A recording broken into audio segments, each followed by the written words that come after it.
Itong si JV Ejercito umami na. Paliwanag ni Ejercito, baka maging awkward lang kung dumalo sila. Napakahirap naman makipag-small talk doon sa mga taong alam mong Makipag-small talk. Tama itong mga sinasabi ng mga aking mga audience. Pera-pera lang yan. Huwag naman sana.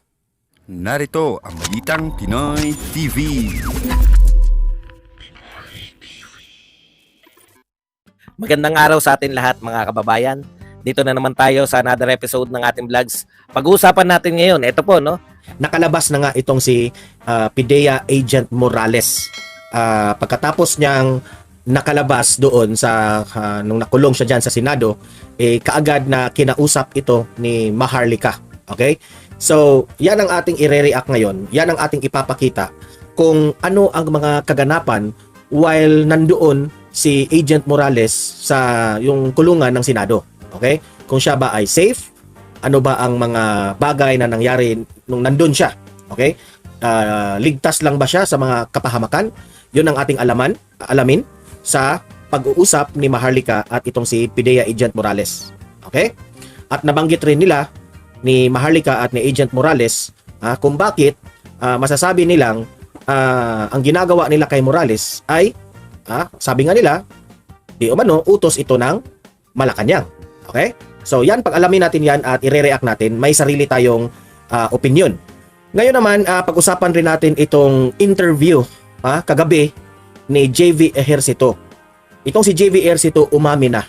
Umami na hindi sila pumunta sa imbitasyon ng Malacanang nung dinner party. Kasi ang number one na nabanggit doon ni JV Ejercito, ayaw nilang makipagplastikan doon sa mga senador at mainly naman siguro ayaw nilang makipagplastikan dito kay presidente natin at itong kanyang si F. Eliza. Okay? Yan, alamin natin, pakinggan rin natin itong mga sinasabi sa interview ni JV Ejercito at magre-react tayo dyan. Okay? Pero bago natin ito itatalakay, help me po na i-like, i-share itong ating video sa YouTube at sa Facebook para kakalat ito sa taong bayan. Okay? Sabay-sabay natin i-like, i-share Facebook at YouTube. Like, share, 1, 2, 3, go! Thank you very much. And also guys, paki-subscribe, paki-follow para lagi kayong updated sa mga balita na kagaya nito. At ma-notify ang inyong mga cellphones kung meron tayong breaking news. Okay? Sabay-sabay nating i-follow at i-subscribe Facebook at YouTube. Ready? Follow, subscribe. 1, 2, 3, go!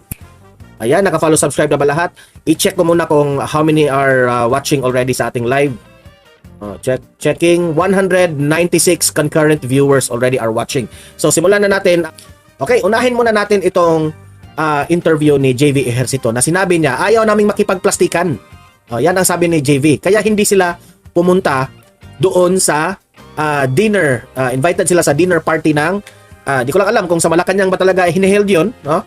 Pero si First Lady Liza Araneta Marcos ang nag-post doon sa mga pictures na yon. Okay? So, nandun ang present si Robin Padilla. Nandun si Win Gatchalian. Nandun rin si Loren Legarda. No? Kasamahan nito ni JV At nandun rin si Heart Evangelista at si Cheese Escudero. Nandun rin si Grace Po. Nandun rin si Cayetano. Hindi ko nga in-expect na pupunta si Cayetano, 'di ba? Alam naman natin na may hidwaan ito dati, dalawa, si PBBM at itong si Senator Cayetano, 'di ba? Nung time ng election, 'di ba? Nagkalaban sila. Pero present doon si Cayetano. Yan, nagtataka ako. Okay? So ngayon, tingnan natin. Ating pakinggan itong sinabi ni Senator JV Estrada. Okay? Pasok! Naninimbang pa ang grupo ni Senador JV Ejercito kung sasali sila sa minorya sa Senado. Ipinaliwanag din ni Ejercito ang dahilan ng hindi nila pagdalo sa dinner sa Malacanang. Nasa frontline ng balitang yan si Lia Fernandez. I still feel bad about mahirap naman makipagplastikan, no? Sabihin So galing talaga sa bibig niya. Mahirap nang makipagplastikan. Ano ba ang dahilan? Bakit ka ba napaplastikan, JV Ejercito? Sikat tayo na nating masakit, no? Masakit pa yan. Yan ang sagot ni Senator JV Ejercito nang tanungin siya sa programang Story Ko ng One News kung bakit hindi siya sumama sa get-together ng mga senador. Ayan, get-together ng mga senador.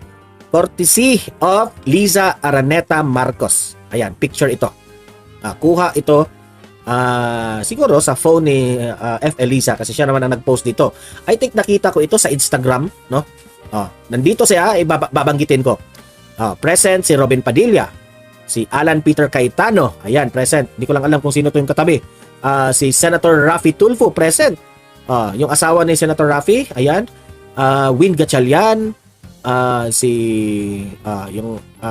asawa siguro ito ni Win Gatchalian, at saka si girlfriend siguro, girlfriend pa sila, di ba?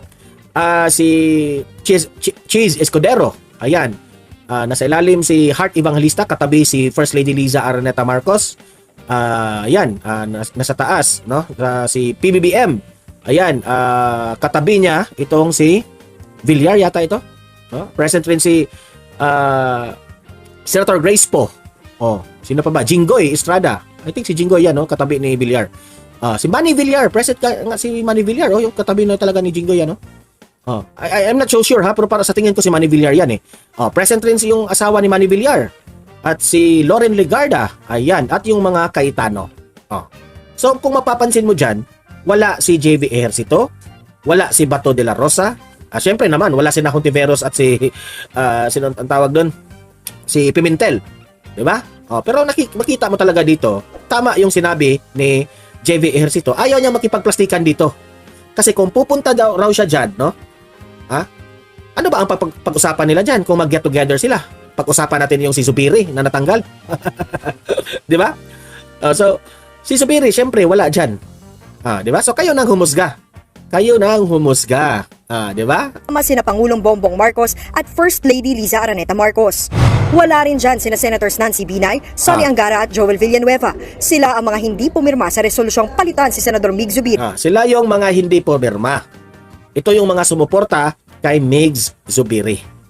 Okay? Klaro na yan, ha? Klaro yan, klaro. Bilang Senate So, ibig sabihin, lahat ng nandun sa get-together ng dinner party na yan, lahat yun pumirma na tanggalin na si Migs Zubiri. Yan ang ibig bang sabihin? President, paliwanag ni Ejercito, baka maging awkward lang kung dumalo sila. Napakahirap naman makipag-small talk doon sa mga taong alam mong Makipag-small talk. Sabihin ito sa mga, kung nandun kayo, matatawag natin, small talk lang yung mga mangyari. Galing na yan kay JV, ha? sa iyo sa president. Senyales na ba ito ng pagkakaroon ng Sabi ni Migs Dohina, alam na this. independent minority? The minority has been talking to us. Si Minority Leader Coco Pimentel, sabi niya, welcome kayo dito kung gusto niyo. So, that will be a big number. Kung para to minority, magiging 9. So, we're still waiting. Hindi naman ibig sabihin, pag nag-minority kami, ay opposition na kami at galit kami sa administrasyon. Sakto namang nakabreak ngayon ang sesyon sa Kongreso. Pero plano raw magkita ni na Senate President Cheese Escudero at So, plano raw, ito yung mga usap-usapan ngayon, ha? Plano raw na magkita itong si Cheese Escudero at itong si Martin Romualdez. Bakit nyo pa isa publiko yung pagkikita nyo? Diba? At the end of the day, sabi nga ni Cheese Escudero, ayaw niya ng tsa-tsa. Ito naman Kongreso, headed by Martin Romualdez, gusto nila talaga yung, ipinapasa nila yung matuloy yung tsa-tsa. So kung yung pagkikita ninyo ay tungkol dito sa mga hindi nyo pagkakaintindihan, isa na dito yung tsa-tsa na ito, huwag na lang kayong magkita. Kasi plastika na naman yan, eh. Dati, sinabi ko sa inyo, si Mig Zubiri at itong si Martin Romualdez, nagkita ito sa Malacanang nung birthday ni Enrile. Di ba? Matatandaan natin. Doon, nagpakita sila sa media na ipinakita nila, walang hidwaan yung Kongreso at Senado. Na magkasundo kami. Di ba? Yun ang ipinakita nila. Sino ang vlogger na nagsabi na plastic lang yun? Ako lang. Sa lahat ng mga vloggers, ako lang yung sinabi ko, plastikan lang yung pagkikita ni Zubiri at ni Martin Romualdez doon sa Malacanang. Hindi na, tama ako. Ngayong natanggal na si Zubiri, hindi tayo, hindi tayo nagkamali sa ating analysis. Very obvious. At ito naman, gustong magkita si Martin Romualdez at itong si, Cheese Escudero, for what purpose? For what purpose? Kasi kung magkita kayo para magkasundo kayo sa mga batas na o mga resolusyon na gagawin ninyo, hindi po pwede yan. Dapat, irespeto ninyo ang mga members ninyo. Di ba? May kanya-kanya tayong desisyon. Okay? Kasi, ang taong bayan, nakaabang sa desisyon ni Cheese Escudero. Kasi kung magbabago ito, alam na. Kasi, alam ng lahat ng taong bayan, ayaw pumapalag ka dyan sa charter change na yan. Ngayon, kung magbabago ang desisyon mo dyan Chis Escudero, alam na. Alam na. Ha? Oh, tama itong mga sinasabi ng mga aking mga audience. Pera-pera lang yan. Huwag naman sana. Huwag na kayong magpakitang tao sa ating mga kababayan na magkita kayo, ganun, ganyan. Huwag na kayong magpakita ng ganyan. Magtrabaho kayo ng matino. Yun lang naman eh. Magtrabaho kayo. House Speaker Martin Romualdez.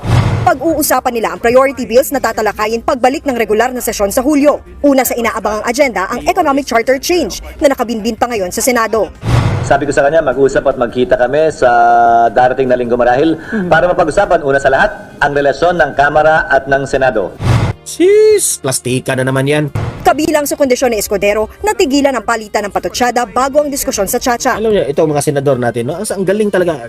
May pag-usapan yung aming mga tungkol sa relasyon. Yan. Yung ganun ba? Parang nakalalaki talaga tingnan ba? Parang lalaki. Pero wala namang mga bayag, walang mga prinsipyo. Matatandaan kasing tumabang noon ang relasyon ng Senado at Kamara nang isulong ang People's Initiative.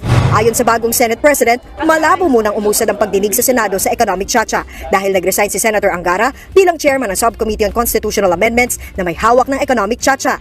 Bukas naman daw si House Speaker Romualdez na makipag-usap kay Escudero, pero titingnan pa rin daw ni Romualdez ang kahihinatnan ng meeting nila. Yan ang magdasal demokrasya. Lahat yan pwede pag-usap. Ang korne mo, Martin Romualdez, nagbanggit ka pa ng demokrasya? Tapos, nagbanggit ito ng demokrasya pero isinusulong yung yung People's Initiative. Sablay ka na naman.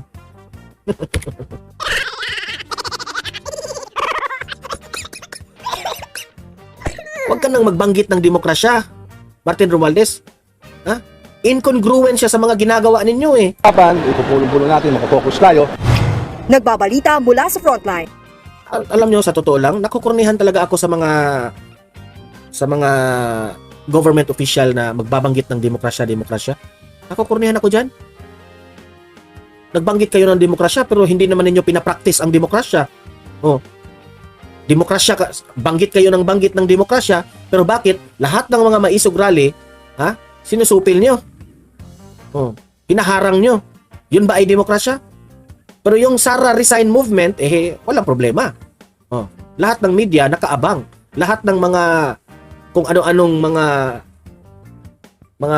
welcome lahat basta Sara Resign movement. Pero yung maisog rally hinaharangan. Tapos ang laking tao yung magsabing demokrasya. Sabi ni Estanyol Grace, baliktad po yun, Idol Don. Good day, good afternoon.